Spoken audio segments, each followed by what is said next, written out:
Did you know he was a natural blonde? His hair was dyed jet black his whole career. Did you know he only ever performed outside North America 3 times, all in Canada in 1957? Did you know his twin brother Jesse Garon was stillborn and Elvis grew up feeling like a part of him was always missing? How does a man who sold over 1 billion records, a man surrounded by an entourage day and night, die so completely alone? His songs tell the story. You just have to listen a little closer. The love songs aren't always about love. The fun songs aren't always about fun. They are a map of a very lonely road. Number 21, What Happens When the Dream is a Cage. Colonel Tom Parker was not a real colonel. He was not even an American citizen. He was born Andreas Cornelis von Koich in the Netherlands, and he was in the United States illegally his entire life. He never applied for a passport, which is the real reason Elvis Presley, the biggest star in the world, never toured internationally. A tour would have required the colonel to show a passport he didn't have. Elvis was his golden goose, and he had him in a cage.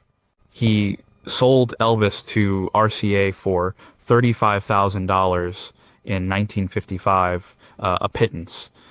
But he also secured a contract that gave him an unprecedented 25% of Elvis's earnings, a figure that would later climb to 50% on some deals. For comparison, most managers at the time took 10 to 15%. The song is Suspicious Minds. It was Elvis's last #1 hit in the United States during his lifetime, recorded in 1969 during the legendary Memphis Sessions. On the surface, it's a frantic, paranoid song about a romance being torn apart by distrust. The horns are blaring. The backup singers are soaring. Elvis's voice is powerful, desperate. He's pleading with a lover not to let their relationship die. But listen to the central line with the colonel in mind. Listen to it thinking about the golden cage of Las Vegas, the endless movie contracts for terrible films, the inability to tour the world and connect with millions of fans who were desperate to see him. We're caught in a trap. I can't walk out. That line is not about a girl. It's about his life. By 1969, Elvis was staging a massive comeback. He had just finished the '68 comeback special, reminding the world that he wasn't just a pretty face in bad beach movies. He was a raw, powerful, and vital performer. He was hungry to make real music again. Those Memphis Sessions were proof. He recorded some of the best material of his career in the Ghetto Kentucky Rain and this masterpiece. He was on top of the world again. And what did the colonel do? He immediately signed a deal that locked Elvis into a residency at the International Hotel in Las Vegas. At first it was exciting. Vegas was a triumph. He was the king again, but the triumph quickly became a grind. 2 shows a night for weeks on end. The same city, the same stage, the same routine. The trap was set. He was making enormous amounts of money, but it wasn't his. The colonel's gambling debts in Vegas were rumored to be astronomical, some say as high as $30 million over the years. The easiest way to pay them off was to keep Elvis on stage at the very casinos where the debts were being racked up. Elvis was literally working to pay off his manager's gambling problem. He would talk about wanting to tour Japan, Europe, Australia. The colonel would always have an excuse. The venues weren't big enough. The security wasn't right. The money wasn't good enough. The truth was the colonel couldn't leave the country, and he would never let Elvis go without him. So Elvis stayed. He couldn't walk out. The contract was ironclad. The dependency was total. He was trapped not by a suspicious lover, but by a carnival huckster in a manager's suit. The song is an anthem of desperation, and its true subject was the man standing in the wings counting the money. Number 20, How do you speak to an empty room? Elvis Presley owned over 200 horses in his lifetime, but he rarely rode them. He bought his famous pink Cadillac in 1955. He originally bought it in blue, but had it repainted. He gave it to his mother, Gladys, who never had a driver's license and never drove it. After she died, it remained a treasured possession. He hired his own uncle, Vester Presley, to be the head guard at the Graceland gates for 2 decades. Vester would sit in the guardhouse and charge fans for autographs. The song is Are You Lonesome Tonight? It was originally written in 1926 and had been recorded by numerous artists before Elvis, but his version from 1960 is the definitive one. It's a tender, sad ballad. The melody is gentle, but the most famous part of the song is the spoken word bridge. It's a moment where the music almost drops out, and Elvis speaks directly to the listener like an actor in a play. He talks about a stage, about being all alone, about a bare room. He asks if your heart is filled with pain. Is your heart filled with pain? Shall I come back again? This line is devastating when you consider the life he was living and the life he would come to live. In 1960, he was just out of the army. He was still on top of the world. But the seeds of his isolation were being planted. He returned to a world managed entirely by the Colonel. He was quickly pushed into the Hollywood movie machine. His life became a bubble. Graceland was his fortress. He was surrounded by his entourage, the Memphis Mafia, a group of friends and family who were on his payroll. They were his companions, his bodyguards, his yes men. They created a shield between Elvis and the real world, but a shield also keeps you in. As the years went on, that bubble became a prison. He would stay up all night and sleep all day. The windows at Graceland were blacked out. He would watch movies for hours, eat enormous amounts of food, and rarely leave the premises. He was surrounded by people, but he was profoundly lonely. The conversations were shallow. The friendships were complicated by money and fame. He was the king, and a king is always set apart. He would later separate from his wife, Priscilla. She couldn't live in the bubble anymore. She needed a real life. After she left, the loneliness intensified. He was the most famous man on earth, performing for thousands of screaming fans in Las Vegas, and then he would return to a hotel suite or to Graceland and be completely alone with his thoughts. That spoken word part is no longer a theatrical flourish. It's a genuine cry from inside the bubble. I'm there on a stage and I'm all alone. That was his reality. He was always on a stage, whether in Vegas or at home. He was always performing the role of Elvis Presley. The question, shall I come back again, is heartbreaking. It's the plea of a man who feels he has lost his connection to someone, to everyone. He's asking for a second chance, not from a lover, but from a world he no longer felt a part of. He was speaking to an empty room, even when it was full of people. Number 19, Does a Mother's Pain Ever End? Elvis Presley's childhood home in Tupelo, Mississippi, was a 2-room shotgun shack built by his father and uncle for $180. It had no electricity and no indoor plumbing. The family was so poor that they were often dependent on help from neighbors and government food assistance. When Elvis was 3, his father, Vernon, was sentenced to 3 years in prison for forging a $4 check. The shame and hardship of this period deeply affected the family, especially Elvis's mother, Gladys. The song is In the Ghetto, recorded in that same 1969 Memphis session. It was a bold move for Elvis. It was a story song, a piece of social commentary about the cycle of poverty.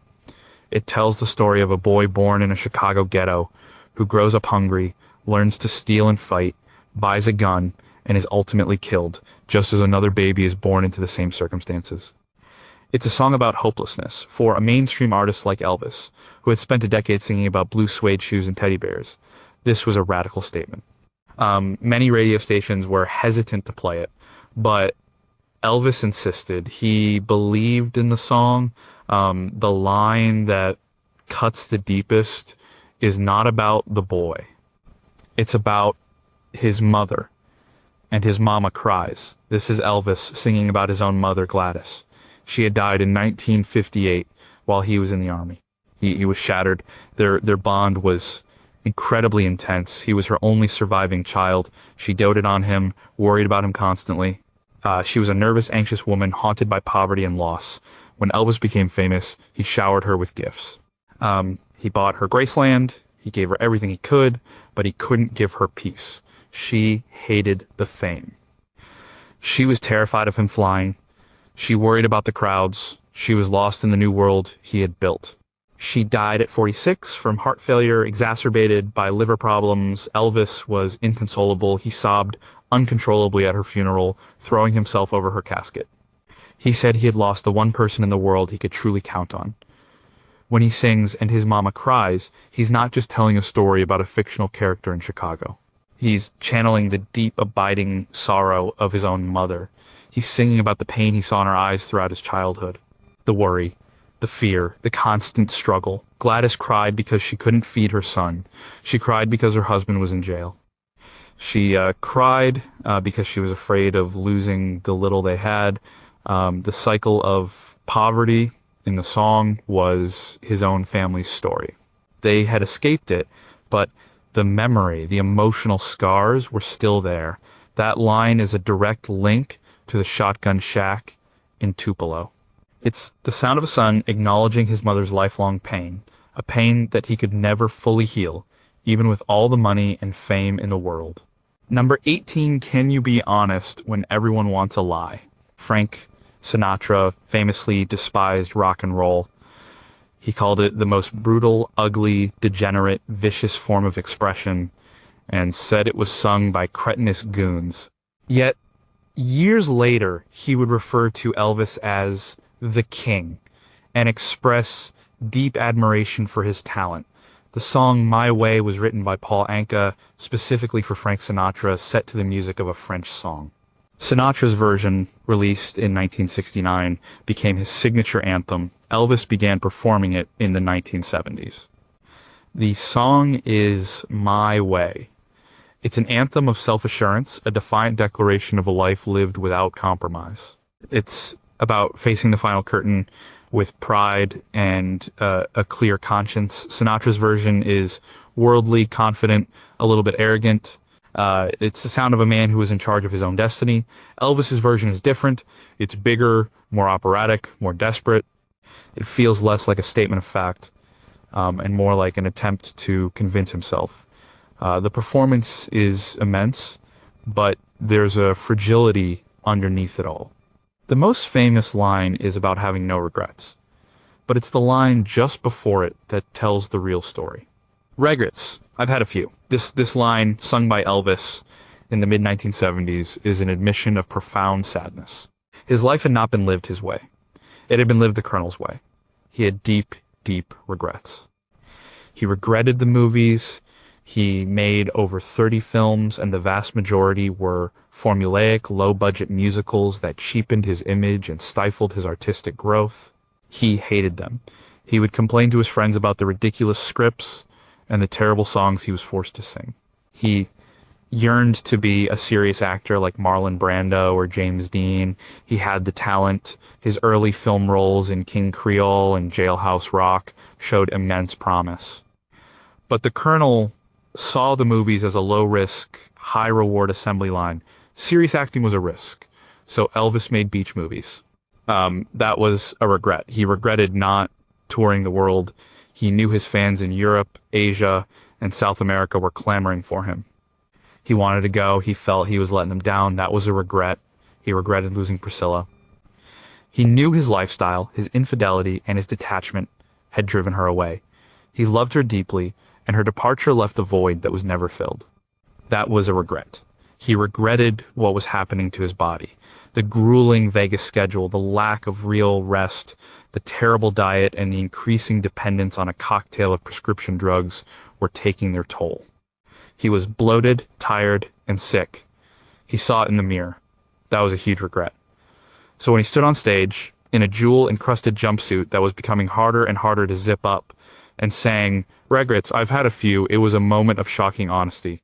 He wasn't Frank Sinatra, the chairman of the board, looking back with a wry smile.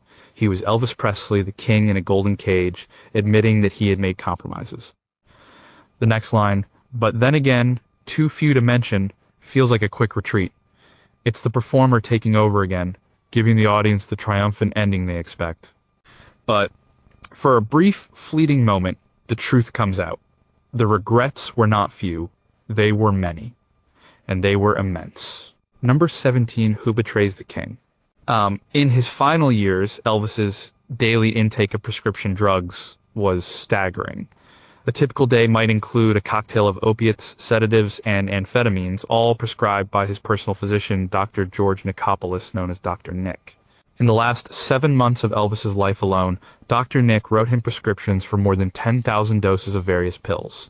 He was a constant presence, the man who provided the chemical means for Elvis to keep performing and to cope with the physical and emotional pain of his life.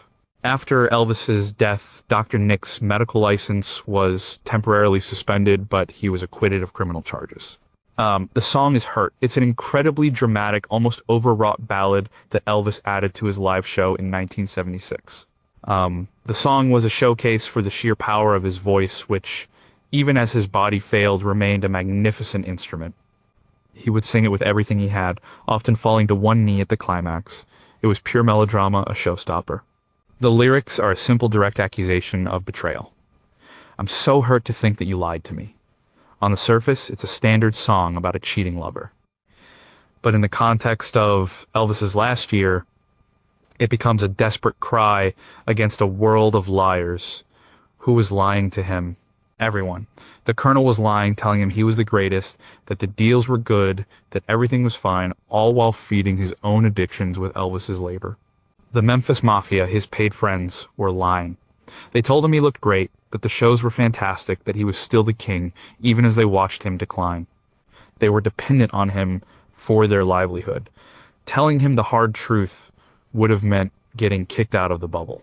So, they lied. Dr. Nick was lying. He was lying by pretending that the mountain of pills he was prescribing was legitimate medical treatment. So, we did real work on Elvis and Elvis West.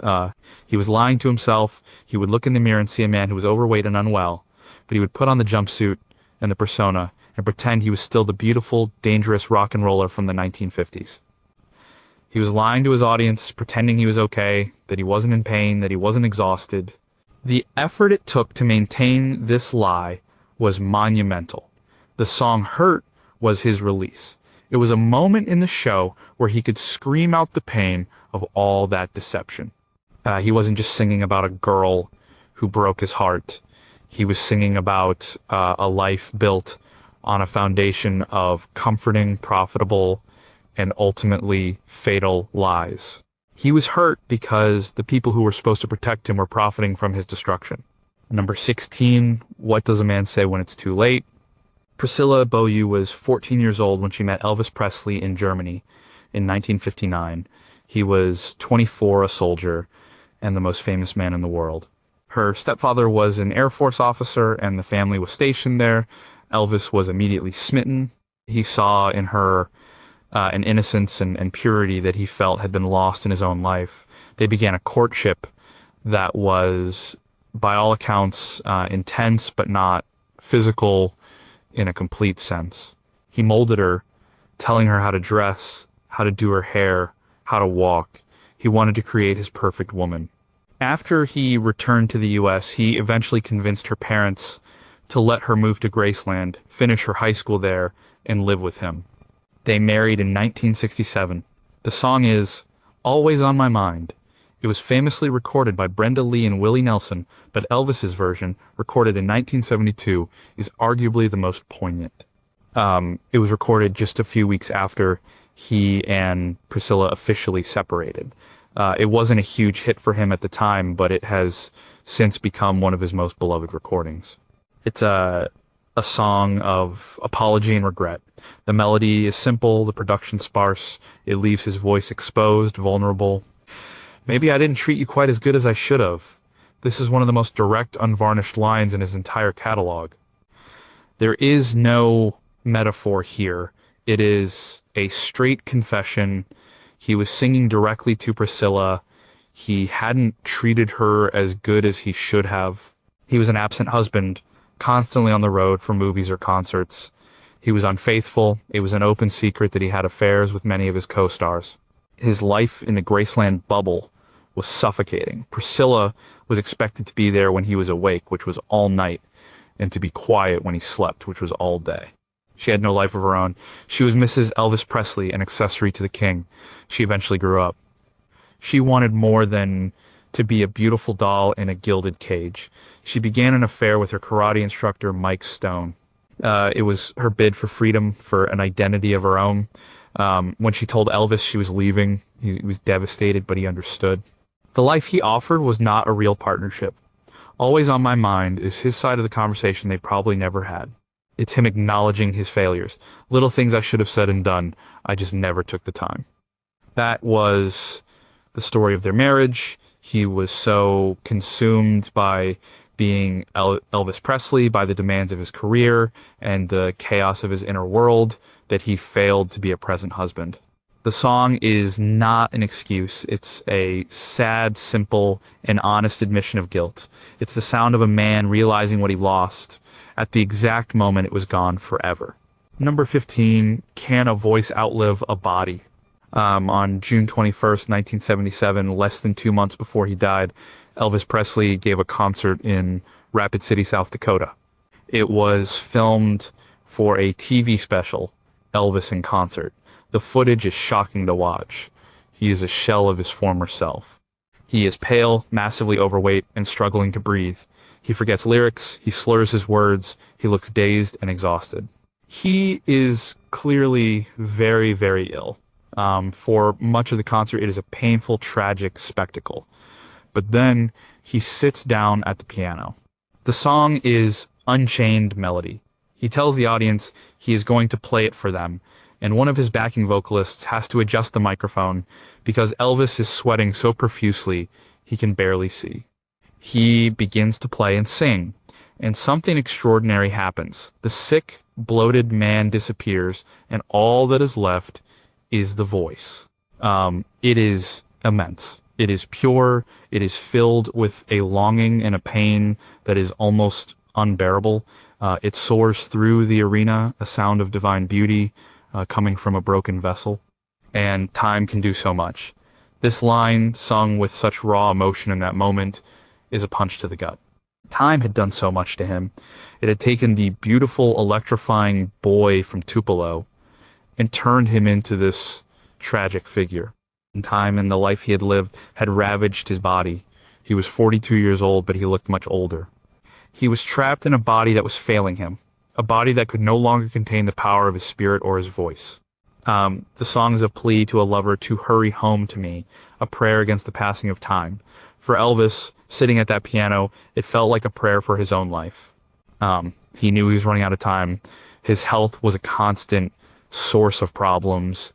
He was suffering from high blood pressure, an enlarged colon, and a host of other ailments, all exacerbated by his drug use. He was in constant pain, yet the voice was still there. That performance is a testament to his sheer force of will. He was fighting through a fog of illness and medication to give the audience one last piece of his soul. When he hits the high notes, his face contorted with effort, it is both triumphant and tragic. It is the sound of a man using the one part of himself that was still pure, the one gift that had not been corrupted or destroyed, to rage against the dying of the light. The time had done so much to hurt him, but for those 4 minutes, his voice conquered time itself. Number 14, What If? The real Elvis was a dreamer. 2 months later, Robert F. Kennedy was assassinated. There were riots in the streets. The country felt like it was tearing itself apart. Meanwhile, Elvis Presley was finishing up a string of terrible movies. His career was in a nosedive. He hadn't had a hit record in years. He was seen as a joke, a relic from a simpler time. The Colonel booked him a Christmas TV special on NBC. The Colonel's idea was for Elvis to sing a bunch of Christmas carols and wear a Santa suit, a safe, boring, and utterly irrelevant show. The song is If I Can Dream. The show's producer, a young man named Steve Binder, saw an opportunity to save Elvis from himself. He pushed Elvis to ditch the safe movie persona and reconnect with his rock and roll roots. The show became the legendary '68 comeback special. It was a massive success. For the finale, Binder wanted a song that would speak to the troubled times. The show's musical director, Walter Earl Brown, wrote If I Can Dream after having conversations with Elvis about his own hopes for the world and his sadness over the assassinations of King and Kennedy. Elvis loved it. The Colonel hated it, saying, That's not an Elvis song. Elvis recorded it anyway. If I can dream of a better land where all my brothers walk hand in hand. This was not the Elvis the world knew. This was not the hip swiveling rebel or the cheesy movie star. This was a man with a conscience. Elvis is often portrayed as being apolitical, living in his own world. But he was deeply affected by the death of Dr. King. He was a poor boy from the South who grew up alongside black families, who built his entire musical style on the foundations of black blues and gospel music. He saw the injustice. He felt the pain of the division. The performance of this song is one of the most powerful of his entire career. He's dressed in a white suit, standing alone, his voice raw with emotion. He's sweating, pleading, almost screaming the lyrics. He's not just singing a song, he's delivering a sermon. He's dreaming of a world without prejudice and hatred. He's asking why his dream can't come true. It was a moment of incredible courage. He was defying his manager and defying the public's expectations of him. He was using his massive platform to send a message of hope and unity in a time of darkness. The line is devastating because it reveals a side of Elvis that was so rarely seen. The thoughtful, compassionate man who was trapped inside the superstar. It also feels tragic in retrospect. The dream he sang about, a world of peace and brotherhood, felt just as distant when he died 9 years later. And the artistic courage he showed in that moment was soon squashed again when the Colonel sent him back to the Vegas grind. For one brief shining moment, he showed the world who he could have been, if he had only been free. Number 13, what is the one thing you can't take? In the mid-1950s, Elvis was a cultural atomic bomb. Adults were horrified. Preachers condemned him from the pulpit. The press called him vulgar. His swiveling hips were considered so suggestive that on his appearance on the Ed Sullivan Show in 1957, he was famously filmed only from the waist up. He was a symbol of teenage rebellion. He was dangerous. He was everything the establishment feared. But at the heart of his image was a deep love for fashion. He loved clothes, he loved pink and black, he loved flashy, flamboyant styles. The song is Blue Suede Shoes. It's one of the quintessential rock and roll anthems, but it wasn't written by Elvis. It was written and first recorded by his Sun Records label mate, Carl Perkins.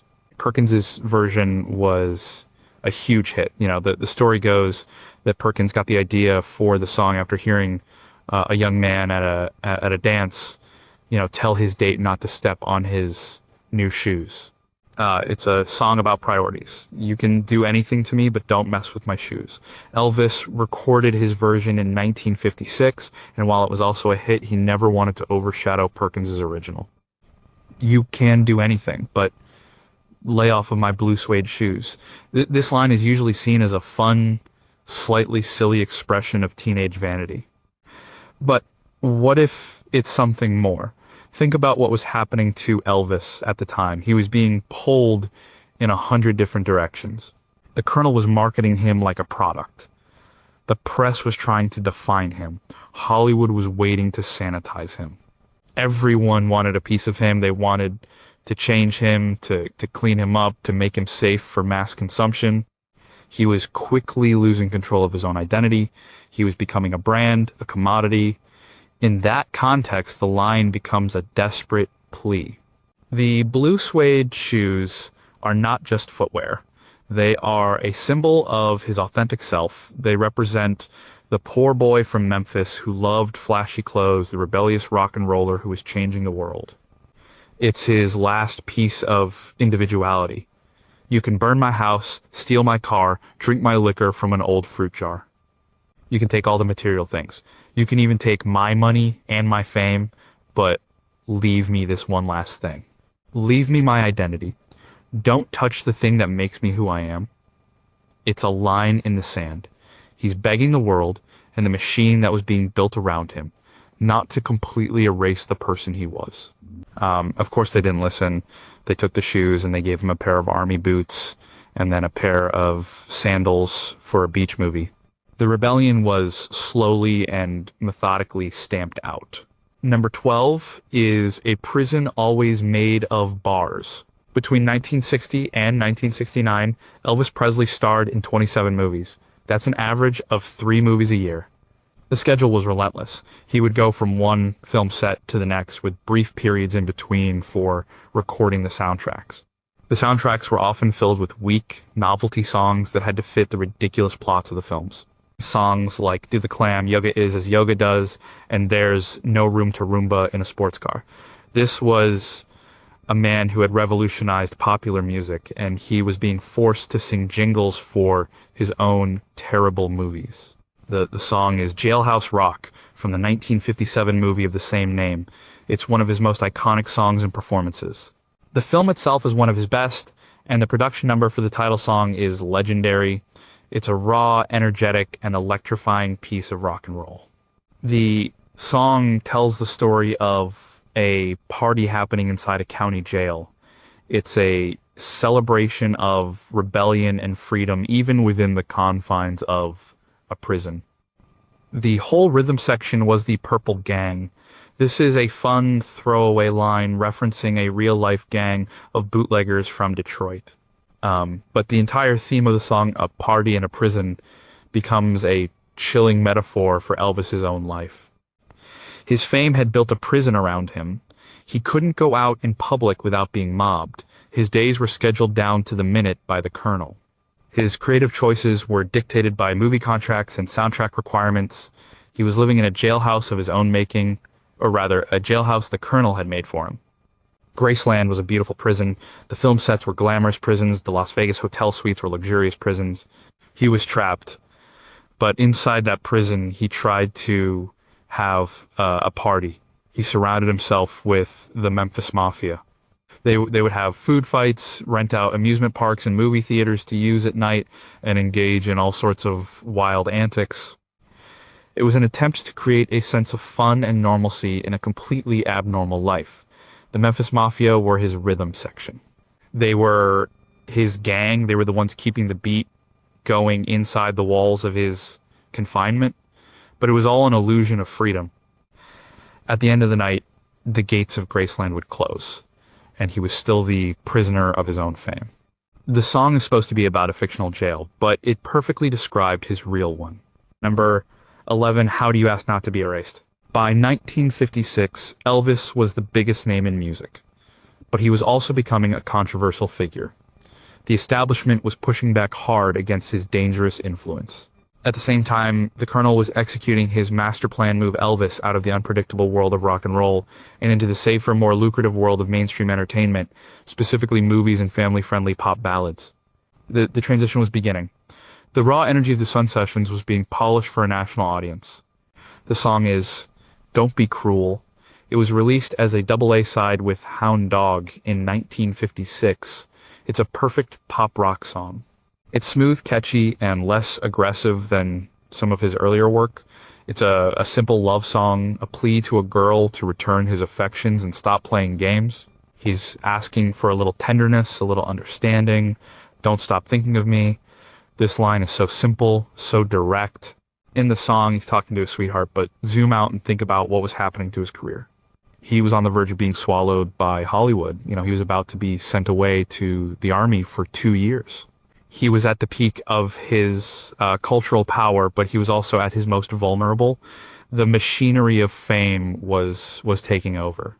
The world was creating an image of Elvis Presley, and the real person was in danger of getting lost. Don't Stop Thinking of Me becomes a plea to his original fans. Don't forget the raw, rebellious kid who started all this.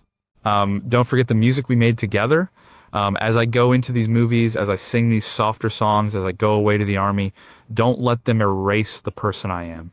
It's a plea against being forgotten, or worse, being replaced by a sanitized corporate version of himself. He could feel the change coming. He could feel the control slipping from his hands. This song, in its simple, pleading tone, is the sound of a young man asking the world not to let him disappear inside his own image. He didn't want to become a memory while he was still alive. He wanted people to keep thinking of the real him. Number 10 was the beginning, also the end.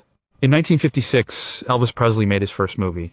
It was a Western called The Reno Brothers, but the title was changed to Love Me Tender to capitalize on the success of the title song. Elvis was thrilled. He saw himself as a serious actor. He had studied the work of James Dean and Marlon Brando. He wanted to prove he was more than just a singer. But the studio and the Colonel had other ideas. They didn't want a serious actor, they wanted a singing star. They forced 4 songs into the movie, much to Elvis's dismay. He had been promised a straight acting role. It was the first of many such disappointments. The song is Love Me Tender. The melody is adapted from a Civil War ballad called Aura Lee. It is a gentle, beautiful, and incredibly simple song. It became a massive hit before the movie was even released, selling over 1 million copies in pre-orders. His performance of it on The Ed Sullivan Show caused a national sensation. It showed a different side of Elvis, the tender romantic balladeer. You have made my life complete. This is one of the most famous romantic lines in music history. It's the ultimate declaration of love. But when you place it at the very beginning of his Hollywood career, it takes on a dark, ironic meaning. This song, and the movie it came from, set the template for the next decade of his life. It was the beginning of the Hollywood grind. It was the moment the Colonel realized the formula put Elvis in a cheap movie, have him sing a few songs, release a soundtrack album, and count the money. It was a formula that would make them all rich, and it was a formula that would slowly destroy Elvis's artistic spirit. The movie career, which began with this song, did not make his life complete. It made it profoundly incomplete. It robbed him of his musical edge. It denied him his acting ambitions. It isolated him from his audience and from the changing musical landscape of the 1960s. While the Beatles, the Rolling Stones, and Bob Dylan were revolutionizing music, Elvis was singing about clams on a beach in California. His life as a vital, contemporary artist was put on hold. The promise of Hollywood, the idea that it would make his life complete, was a lie. This beautiful, innocent song was the Trojan horse that carried his creative imprisonment. It was the sweet-tasting poison that started it all. Number 9, Where Does Loneliness Live? Before he bought Graceland, Elvis lived with his parents in a house on Audubon Drive in Memphis. He bought it in 1956 with the first rush of his new wealth. But it quickly became impossible to live there. The house was in a normal suburban neighborhood, and it was constantly besieged by fans. They camped out on his lawn, stole souvenirs, and peered in his windows. There was no privacy, no escape. He needed a fortress. In 1957, he paid $102,500 for a mansion on a 13-acre estate south of the city. It had a long, winding driveway and a stone wall. It was called Graceland. The song is Heartbreak Hotel. Released in 1956, it was his first single on his new label, RCA, and his first million-selling record. It was unlike anything else on the radio. It was dark, bluesy, and spare. The sound is echo-drenched and spooky. It's a song about a place where broken-hearted lovers go to die. The lyrics were inspired by a newspaper article about a man who had taken his own life, leaving a note that said, "I walk a lonely street." At the end of Lonely Street. Heartbreak Hotel is not a real place, of course. It's a state of mind. But for Elvis, it became a real place. It became Graceland. He bought the house to escape the pressures of fame, to find a private sanctuary. But over the years, that sanctuary became his own personal Heartbreak Hotel. It was a place of deep and profound loneliness. He filled it with friends and family, but the sheer scale of his fame created a chasm between him and everyone else. He was the boss, the provider, the king. No one could truly be his equal. In the later years, Graceland was where he went to hide from the world. He would retreat to his upstairs bedroom suite, a private sanctum that few were ever allowed to enter. It was there that he read, watched TV, and battled his insomnia, his demons, and his addictions. The house was full of life downstairs, the Memphis Mafia playing pool, his daughter Lisa Marie running around. But upstairs at the end of Lonely Street, the king was all alone. The song, recorded when he was a young man on the brink of unimaginable fame, was a terrifying prophecy. He sang about a place of ultimate despair, and then he spent the rest of his life building it and living inside it. Number 8, Can You Hear a Ghost in a Song? Elvis's twin brother, Jesse Garon Presley, was delivered 35 minutes before him on January 8th, 1935. He was stillborn. Gladys and Vernon were devastated. They buried him the next day in an unmarked grave in the Priceville Cemetery. Throughout his life, Elvis was haunted by the brother he never knew. He spoke of him often to close friends.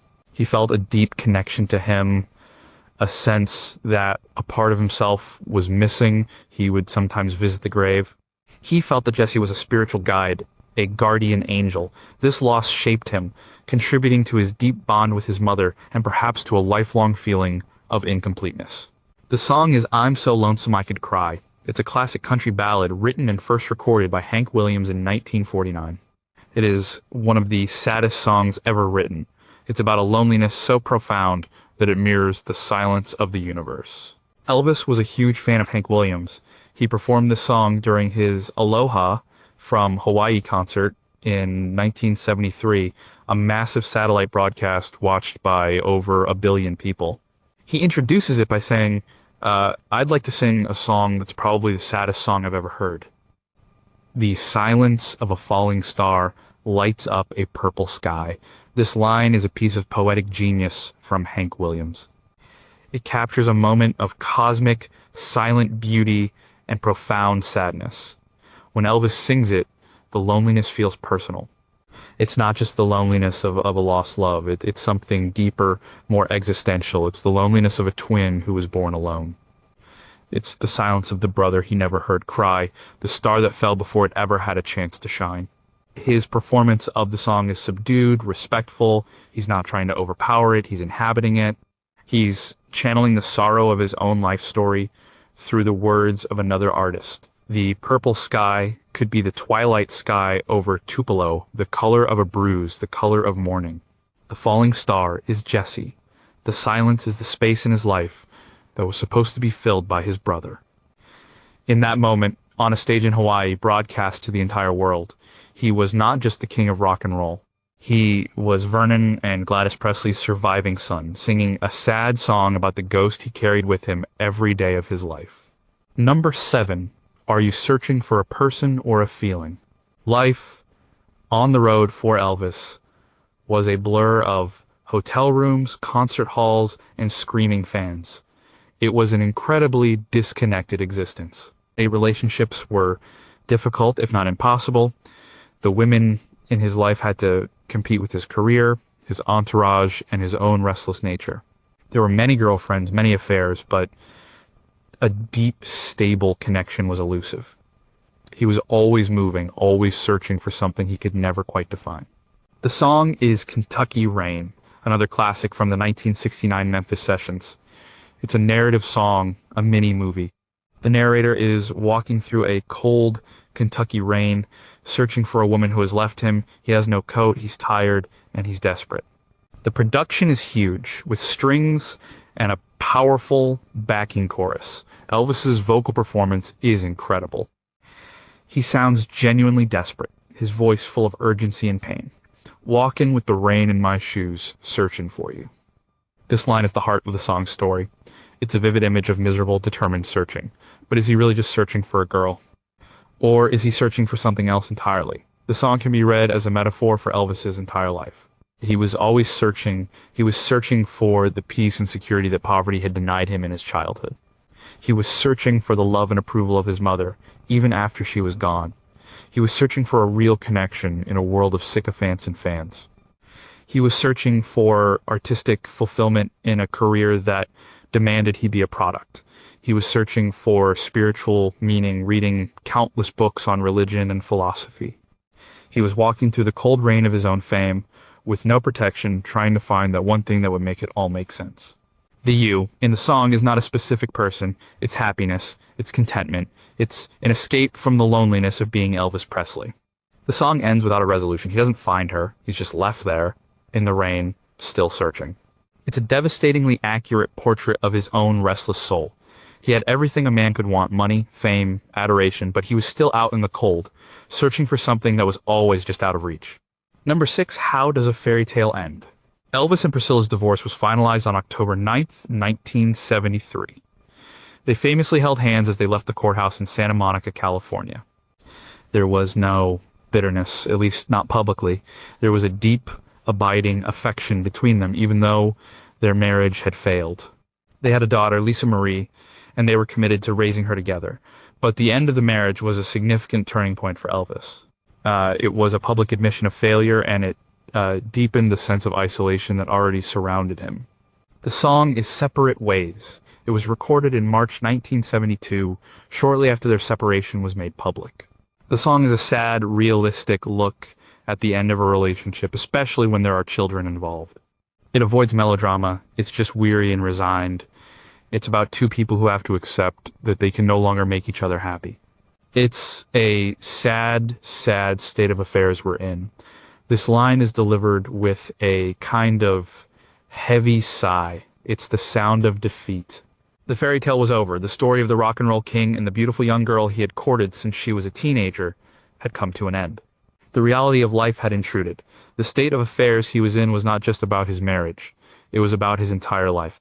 By 1972, he was deep into the Vegas grind. His health was beginning to decline. His drug use was escalating. He was artistically adrift. The failure of his marriage was another symptom of a larger problem. His life was unmanageable. He couldn't be the husband Priscilla needed him to be because he was trapped in the persona of Elvis. The line is an understatement. It was more than a sad state of affairs. It was a tragic one. He was losing his wife, he was losing control of his health, and he was losing his battle against the emptiness of his own fame. The song is a quiet, dignified acknowledgement of that failure. It's the sound of a man watching a central pillar of his life crumble, knowing that he is largely to blame. Number 5, can money buy anything that matters? Elvis Presley was incredibly generous with his money. He gave away cars, jewelry, and houses to friends, family, and even complete strangers. It was a compulsive generosity. If he saw something a friend admired, he would buy it for them. At Christmas, he would spend tens of thousands of dollars on gifts. But his spending was also a way of keeping people close, of ensuring loyalty, and it was a way of filling a void. He had come from absolute poverty, and now he had more money than he could ever spend. He bought things to make himself feel good, to chase away the sadness. Graceland was filled with a constant churn of new toys, new cars, new furniture.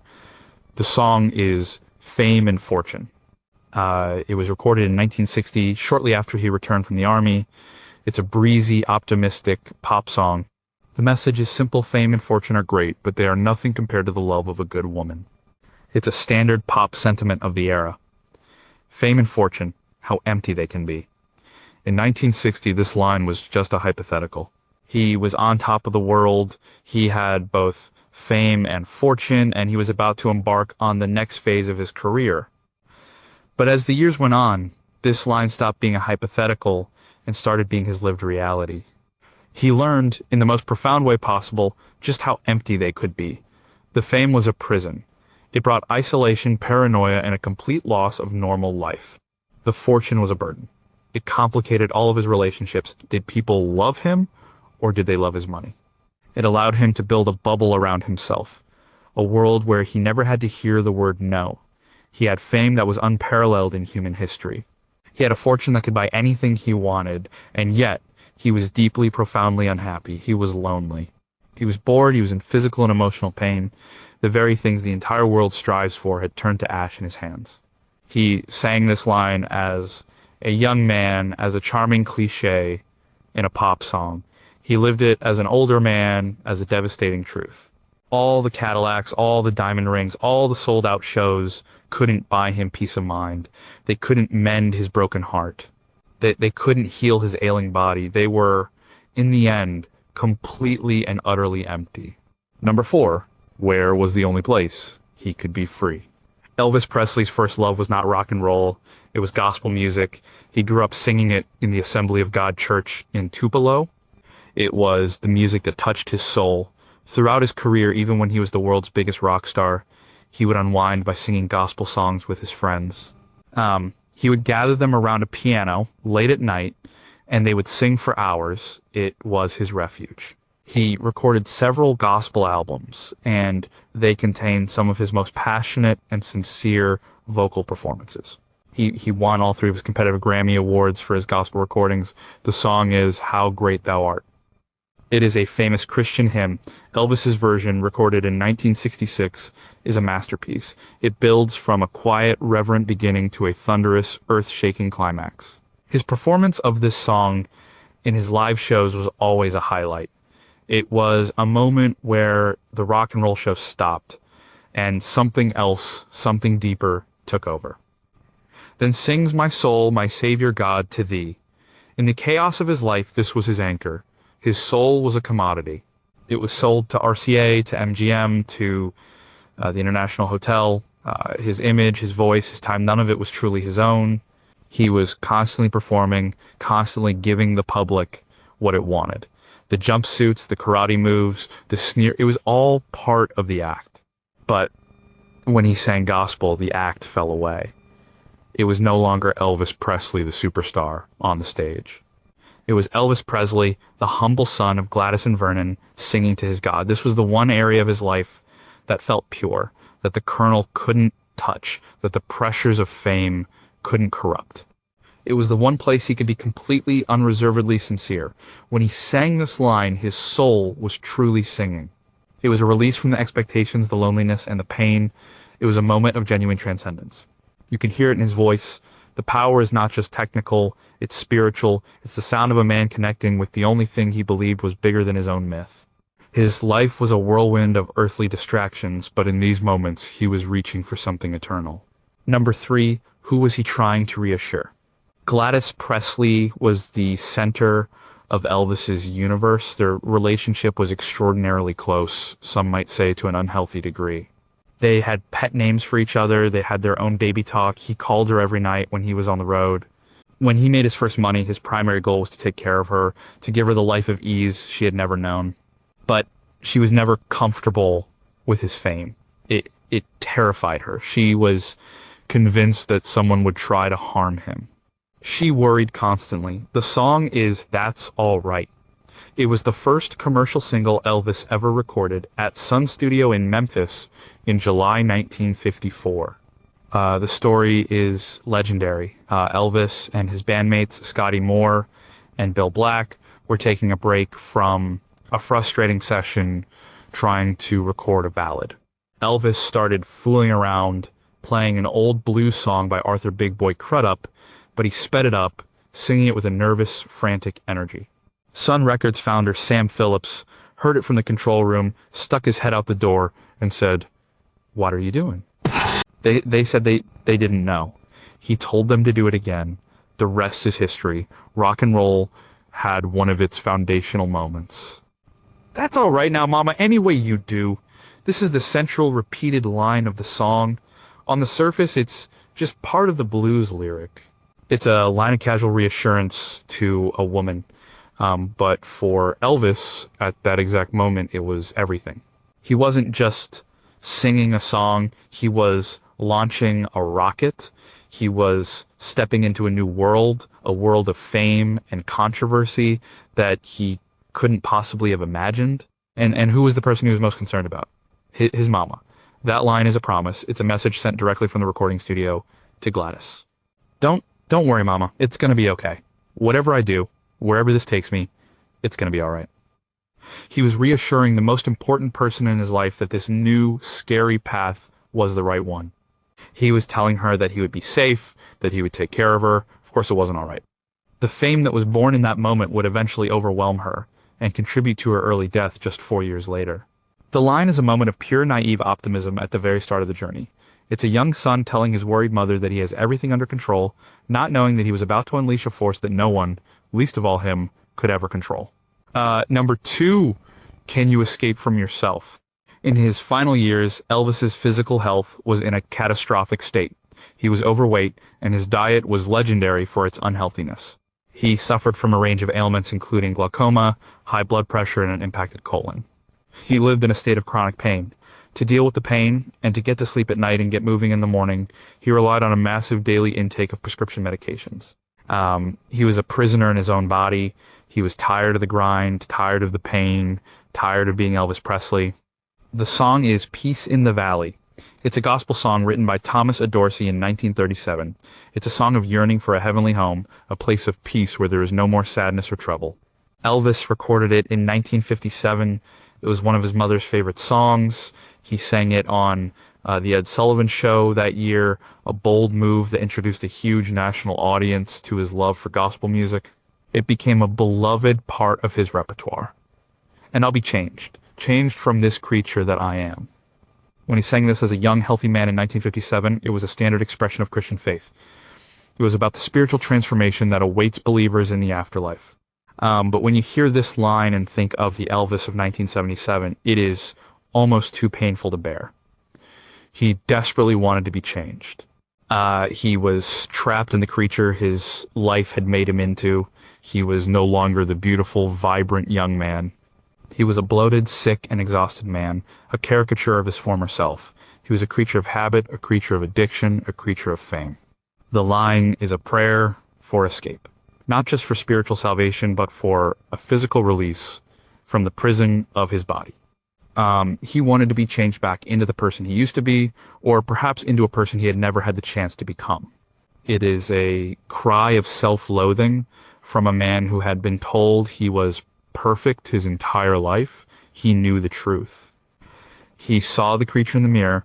The only peace he could imagine was a peace that came from a fundamental transformation, a shedding of his earthly form. It's a wish for death, not in a suicidal sense, but in a spiritual sense, a wish to be freed from the flesh that had become his tormentor. Number one, what is the loneliest game in the world?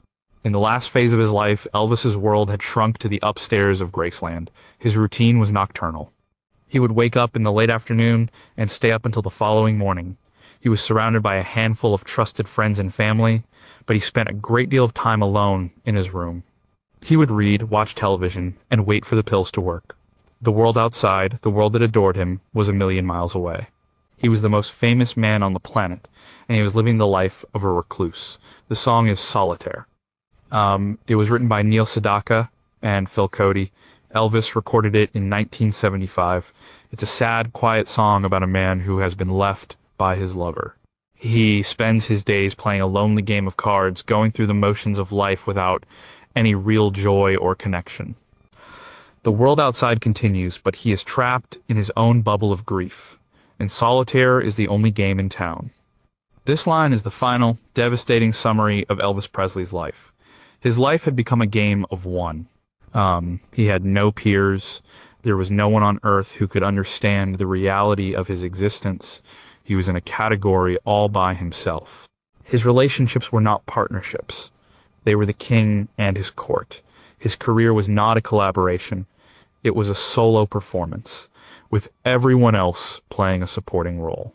In the end, all he had was himself. The Memphis Mafia could provide company, but they couldn't provide understanding. His family could provide love, but they couldn't penetrate the wall of his fame. He was left alone with his memories, his regrets, and his pain. The game of solitaire is a perfect metaphor. It's a game of sorting things out, of trying to create order from a random shuffle. But it's a silent game. There is no opponent. There is no one to share the victory or defeat with. It is the loneliest game. This was his reality. He was sitting alone in his room, trying to make sense of the hand he had been dealt, with no one else at the table. Everywhere he looked, in every part of his life, solitaire was the only game in town.